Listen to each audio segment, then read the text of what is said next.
A RTP conversa hoje no Porto com a coordenadora do Bloco de Esquerda, que entra nesta campanha com duas ideias fortes: tetos às rendas e taxar os ricos. Já lá vamos, Mariana. Para já, o Presidente da República disse ontem que quer dar posse, ou só admite dar posse a um governo que dê garantias de não ser rejeitado ao nível do programa do governo. Que leitura é que faz disto?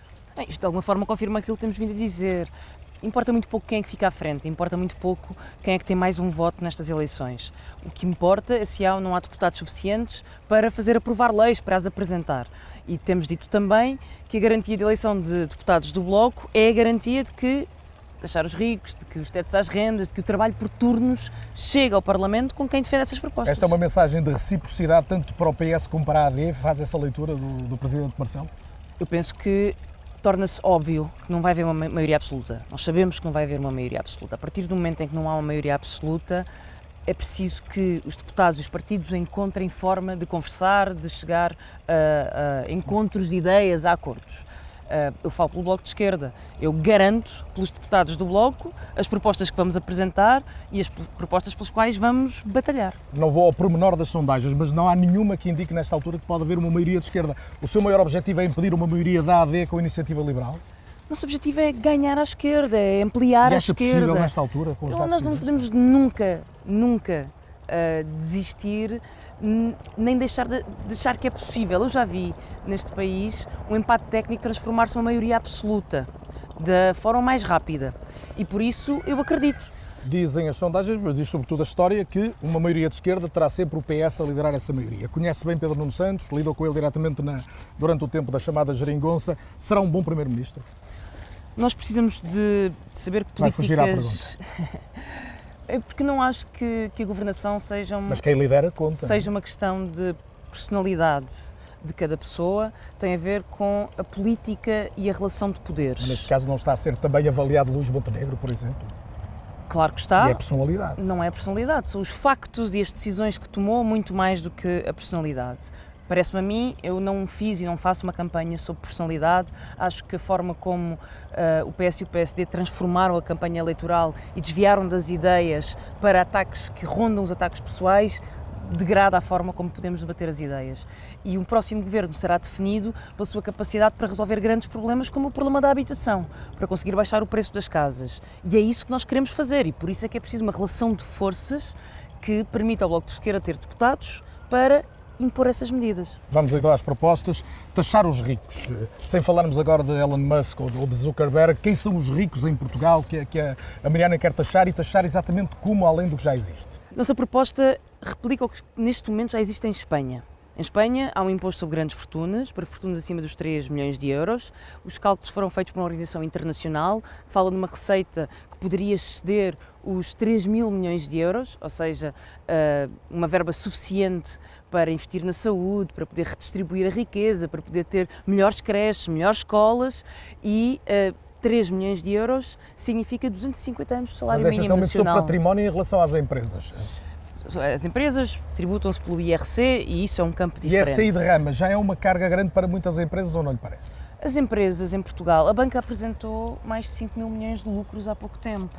A Galp, a EDP, a ANA têm apresentado lucros astronómicos, quase todos devolvidos diretamente aos acionistas. Muitas vezes os acionistas nem estão em Portugal, não reinvestem esse dinheiro em Portugal e é mais que justo que essas empresas que no fundo conseguem os lucros porque pagam baixos salários, porque têm monopólios em setores essenciais, possam pagar um contributo. Mas se pagarem mais impostos não há o risco aqui, por um lado, de diminuir o investimento e de atração de investimento e depois até saírem algumas multinacionais e ter um efeito negativo até no emprego, não é? Isso é economista. É uma chantagem que nunca se verifica.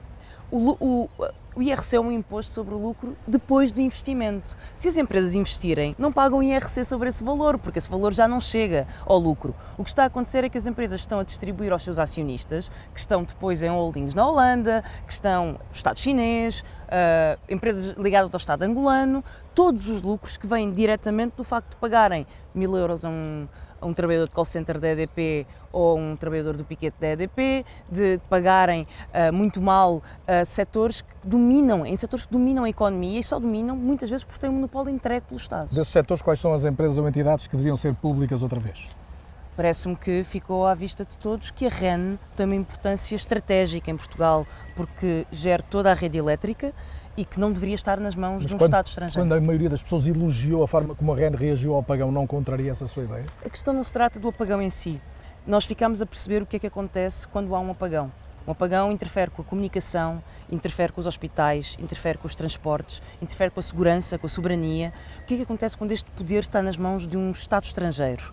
É isto que nós temos de pensar numa altura em que a soberania e a segurança estão em cima da mesa. Como é que Portugal pode falar de segurança e depois ter a sua rede energética entregue a um Estado estrangeiro? Vamos lá, a segurança propriamente dita. A Mariana Mortágua tem sido crítica da ideia de aumento dos gastos com a defesa na Europa. Para si, o que é que representa efetivamente a ameaça de Putin em relação à União Europeia e a um país como Portugal? Eu acho que a ameaça de Putin ela é real para a Ucrânia e é por isso que defendo o apoio, inclusive o apoio militar à Ucrânia na sua defesa. Defendo a autodeterminação e a defesa de um povo quando está a ser atacado. E envio de armas para a Ucrânia. E envio de armas para a Ucrânia. E isto Sem vale, dúvida. Sem dúvida. Isto vale para a Ucrânia, a autodeterminação e o direito à autodeterminação dos povos, como vale na minha defesa intransigente do direito à Palestina de se autodeterminar. Em relação à Europa e à ameaça que Putin ameaça de Putin para a Europa. Le Pen e o partido de Le Pen, que pode vir a ganhar as eleições em França, ou a AfD, que é o segundo partido mais votado na Alemanha, são aliados de Putin. A extrema-direita europeia é aliada de Putin. Putin, para entrar dentro destes países, não precisa de enviar os seus exércitos. Basta que os partidos por eles financiados ganhem eleições. Eu gostaria de fazer a pergunta ao contrário. O que é que acontece se um partido aliado de Putin ganhar o governo na Alemanha ou em França? O que é que vai acontecer a um exército europeu liderado pelos franceses ou pelos alemães se um partido de extrema-direita ganhar esses países? Portanto, no limite dessa coordenação estratégica na Europa, não coloca um exército europeu?